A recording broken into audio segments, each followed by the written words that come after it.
Oh, baby. We are officially 1 day away from the 2025 NFL Draft. I'm here in Tampa at the Draft House, courtesy of Player Profiler. You got to go check everything out over at Player Profiler for the next 3 days. We'll be doing all 7 rounds of the 2025 NFL Draft. But here we are for the Draft Ranking Show. We're there. We're here. Over 75 shows since the Super Bowl every single morning, 7 a.m. Eastern Time. Click that like button, click subscribe, tap in, tune in every single morning. We're to keep on hammering through the draft. Today's going to be a short one, just like yesterday. We talked through the top 100. You can go find that at rosterwatch.com. The NFL draft, mock draft, everything's up in the tizzy right now, and I'm trying to sift through it. I'm working on the final mock draft. I've turned in my top 100, as we talked about in yesterday's show, but there's a lot of stuff being leaked right now about a trade. Is a trade going to happen in the top 10? Is a trade going to happen with the Patriots? There's been rumors afloat of Elliott Wolf in his days in Cleveland, to where he was always playing with people. And we know Andrew Berry in Cleveland's always been one to kind of keep everything close to his vest. Elliott Wolf is from that building. He was there when Cleveland drafted Baker Mayfield number 1 overall, and not a lot of people were able to project that.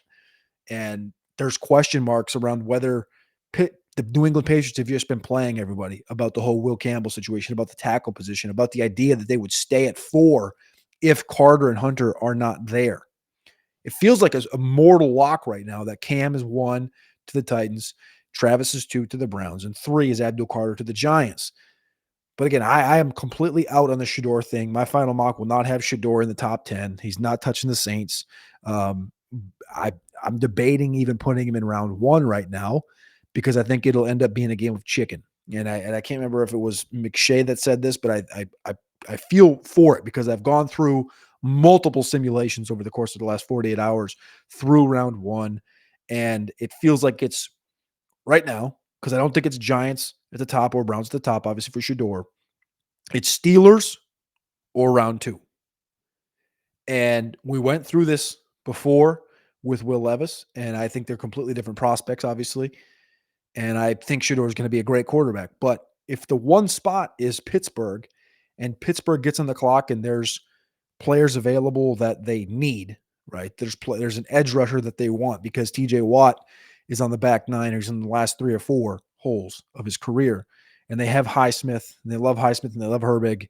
But you go D-tackle, Cam Hayward's up there in age, right? They turned over defensive tackle where they've had Ogunjobi in, they've had Hargrave in, they've had all these guys in at the tackle, and they love Keanu Benton from Wisconsin, who they've added. But it's a team that we generally see go defense and strategic with it. Even they took Terrell Edmonds, who was like not even a first round considered guy, but they added him right in round 1. The thought is, where does Shedeur go? It's Pittsburgh or who? Does he fall through the first round? And I went on the RotoWire show yesterday, the Draftathon on Monday with Jim Coventry and everybody else. They had a 4-hour stream, tons of analysts on there. And I just exhibited the idea that potentially there's a game of chicken played for quarterback 2, and Shedeur falls through. And potentially a Milroe is taken with that first pick in round 2. Milroe goes second, right? Browns go Milroe. Giants go Shedeur at 34. But that has nothing to do with round 1. That has nothing to do with the mock that I'm working on right now. That's due for the Huddle Report on Wednesday night as we're speaking at midnight. Think I got the top 10 names locked in here. I'm down to 11 names in the top 10. I'm not there with Tyler Warren. I think he's fringe. I think the Jets thing it has merit. The Jags has been brought up. I don't think they'll do that. I think there's a more likelihood that the Jags trade back, if they can, than taking Tyler Warren. There's been thoughts, and people have brought up, well, you know how important Tom Brady loves tight ends in New England, because he had, Hernandez and Gronk, and they could go tight end. No, I don't think that has merit. Patriots and Jags do feel like the 2 trade back spots, but the thought would be, who trades up for who what? Do the Bears try to get up to 4 or 5 to get Ashton Jeanty because they feel like the Raiders are potentially that team? We've heard the Jets conversation around running back with trading away Breece Hall and potentially taking Jeanty. I'm trying not to get too deep into the trade thought, But man, when a Brian Baldinger comes out who a year ago told us Michael Penix was going to be a top 10 pick, and he goes to the Falcons at number 8, it really gets your brain thinking. So as I'm going through this thing, where I sit right now is the consensus top 3, Ward, Hunter, Carter. And with the Patriots and Jags is kind of where I'm hung up. I feel good about a number of these spots. People are talking about Mason Graham falling through, potentially falling to 10 or 11 to the Bears or to the Niners as his floor. I'm not sure I understand how that can happen because the two names we've heard consensus leak. And I know that the Monday, Tuesday, Wednesday of draft week is when all the good nuggets come out, but you have to be able to swim through it. You have to be able to swim upstream and digest what's coming out that's right and what's coming out that's completely off the wall and what they want to come out so that they can get good information on the return. Mason Graham and Jalen Walker have been the forefront of all of those conversations when you talk about the Jags, the Raiders, the Panthers, the Saints, the Bears, even to a certain extent. They all love both of those players. And they're not the blue chip guys, but they're the next tier. So do you take those guys at 4 or 5? That's the question. I'm still not quite there with the Tedderone McMillan, the Jaguars thing. I'm not going to go that direction. If I keep the Jags at 5, it's probably going to be Genty. It's probably going to be Genty because I like the Jaguars defensive line. I've always had question marks around that. I think they've needed corner more than anything. If they trade back, I could totally see them trying to trade back far enough to where they feel good about going Jahdae Barron or even maybe a Will Johnson because they need cornerback help bad. They had no corners with better than a 65 overall coverage grade on PFF this past year.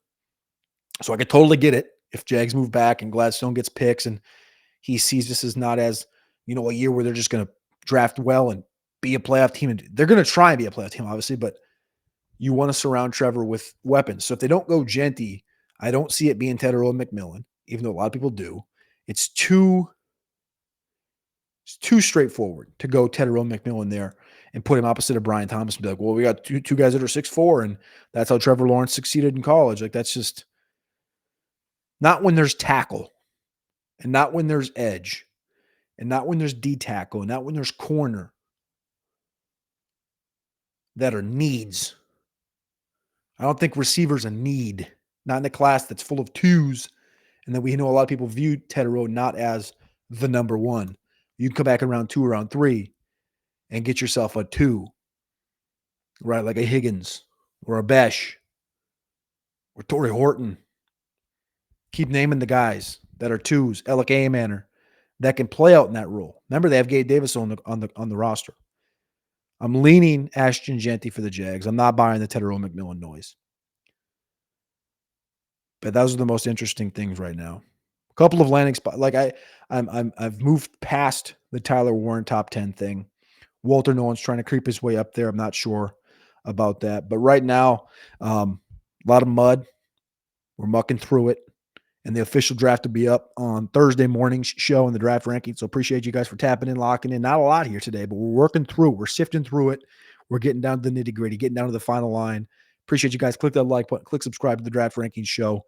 Everything, all 3 days on Player Profiler's YouTube channel and on the podcast feed. You can follow along predominantly on YouTube. You don't want to get the podcast feed late, but on YouTube, type in Player Profiler. We'll be there all 3 days, all 7 rounds, all 254 picks. Cody Carpentier with the Draft Ranking Show. Appreciate y'all. Love y'all. And we'll see you tomorrow morning.